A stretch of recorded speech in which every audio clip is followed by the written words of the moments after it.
এখন স্বদেশ মন্ত্র পাঠ আয়োজক আশ্রমের পক্ষ থেকে সায়নদীপ জানা স্বদেশ মন্ত্র পাঠ করাচ্ছে।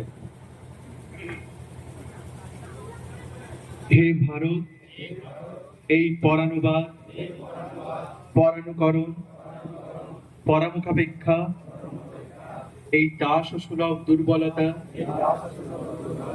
এই ঘৃণিত জঘন্য নিষ্ঠুরতা, এইমাত্র সম্বলে তুমি উচ্চাধিকার লাভ করিবে? এই লজ্জাকর কাপুরুষতা সহায়ে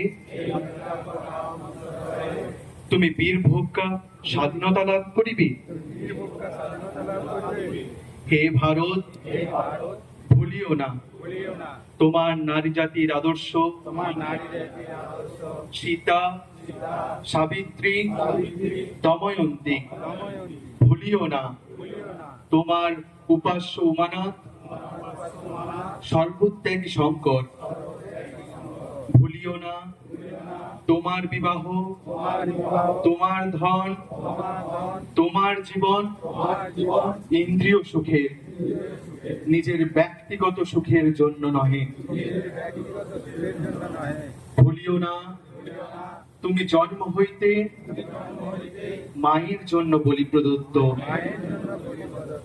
ভুলিও না তোমার সমাজ সে বিরাট মহামায়ার ছায়া মাত্র। ভুলিও না নিজ জাতি মূর্খ, দরিদ্র, অজ্ঞ